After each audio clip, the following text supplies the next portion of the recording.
নেশার প্রকোপে সমাজে বৃদ্ধি পাচ্ছে চুরি জড়িত ঘটনা। গভীর রাতে মুদির দোকানে হানা দিয়ে প্রায় 40,000 টাকা হাতিয়ে নিল চোরের দল। ভাগ্যিস দোকানে সিসি ক্যামেরা থাকার দরুন প্রাথমিকভাবে গ্রেফতার করা হয় চোরকে। ঘটনাটি ঘটে কমলাসাগর বিধানসভার অন্তর্গত কৈয়াঢেপা তালতলা এলাকায়। খবরে প্রকাশ, কৈয়াঢেপা তালতলা এলাকার সাধারণ মুদির দোকান পরিচালনা করেন সংসার প্রতিপালন করে স্থানীয় যুবক এবাদুল হোসেন। মঙ্গলবার রাত আনুমানিক 9টা নাগাদ দোকান বন্ধ করে দোকান মালিক বাড়িতে যায়। পরদিন সকালবেলা প্রতিবেশীদের নিকট থেকে জানতে পারে যে তার দোকান ঘরের দরজা ভাঙা। খবর পেয়ে তড়িঘড়ি ঘটনাস্থলে চলে যায় এবং ঘরে প্রবেশ করে দেখে দোকানের ক্যাশ বাক্স খালি। চোরের দল ক্যাশ থেকে আনুমানিক 40,000 টাকা হাতিয়ে নেয় বলে দাবি দোকান মালিক এবাদুলের। পরবর্তী সময়ে দোকানের সিসি ক্যামেরা দেখে চোরকে চিহ্নিত করা হয়। খবর দেওয়া হয় মধুপুর থানায়। তথ্যের ভিত্তিতে পুলিশ স্থানীয় যুবক ইকবাল হোসেনকে গ্রেফতার করে। তাকে জিজ্ঞাসাবাদ করলে স্থানীয় আরেক যুবক তথা ফারুক মিয়ার নাম বেরিয়ে আসে। পরবর্তীতে উত্তেজিত জনতা অভিযুক্ত যুবক ফারুক মিয়াকে আটক করে তাকে উত্তম মধ্যম দিয়ে পুলিশের হাতে তুলে দেয়। এই বিষয়ে মধুপুর থানার একটি চুরির মামলা দায়ের করে দোকান মালিক এবাদুল হোসেন। ঘটনায় গোটা এলাকায় তীব্র চাঞ্চল্য ছড়িয়ে পড়েছে।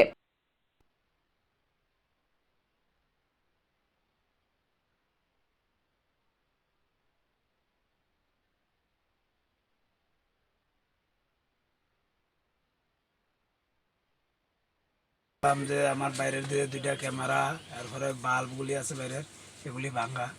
তো ঘরে ঢুকছি, ঘরে ঢুকে দেখলাম ক্যাশে টাকা নাই। তারপর সিসি ভিতরে যে ক্যামেরাগুলি আছে এগুলি চেক করে দেখছি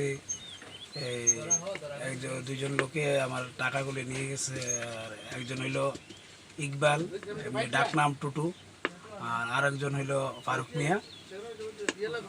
তারা দুজনেই আমার দোকানের টাকা নিয়ে চলে গেছে। আচ্ছা, কত নিছে? প্রায় 45,000 টাকার মতো। আচ্ছা, যারা নিছে তারা বাড়ি কোন জায়গায়? তারা বাড়ি কুয়েটা পাই। আচ্ছা, তো এই বিষয়ে কি আপনি থানাত কেস করছেন? হ্যাঁ, কেস করছি, এফআইআর করছি। কয়জনের নামে? দুজনের নামে, ফারুক মিয়া আর ইকবাল হোসেন। আপনি কি ধরার পরে ইকবাল ফারুকের নাম কইছে। আচ্ছা, তারপর কিছুক্ষণ পরে পাবলিকই ধরছে ফারুকরে, তারপরে কিছুক্ষণ পরে পুলিশে ফারুকরে নিয়ে গেছে। এদিকে এলাকা সূত্রের খবর, গত কয়েক মাস যাবৎ তালতলা এলাকায় একের পর এক চুরির ঘটনা সংঘটিত হচ্ছে। উপযুক্ত প্রমাণের অভাব বরাবরই বেঁচে যাচ্ছে চোরের দল। তবে এই পর্বে সিসি ক্যামেরা থাকার দরুন চোরকে আটক করা সম্ভব হয়। আর ওইসব চুরির পেছনে মূলত নেশার প্রকোপ মূল দায়ী। উল্লেখ্য, স্থানীয় কুখ্যাত মাদক কারবারি হিসেবে বেশ সুপরিচিত লাভ করেছে পার্শ্ববর্তী এলাকার যুবক বিশু।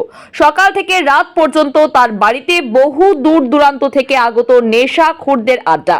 দূষিত হচ্ছে গোটা সমাজ। প্রতিনিয়ত এলাকার যুবকরা ওইসব বেশ মরণভেদী নেশায় আসক্ত হচ্ছে। নেশার অর্থ যোগান করতে মূলত বিভিন্ন অপরাধজনিত ঘটনা, বিশেষ করে চুরির মতো অপরাধে জড়িয়ে পড়ছে অসংখ্য যুবকগণ। ওইসব নেশা কারবারিদের নির্মূল করা গেলে এলাকার পরিবেশ অনেকটাই নিয়ন্ত্রণে আসবে বলে স্থানীয় জনগণের অভিমত। ব্যুরো রিপোর্ট, ভোরের আলো।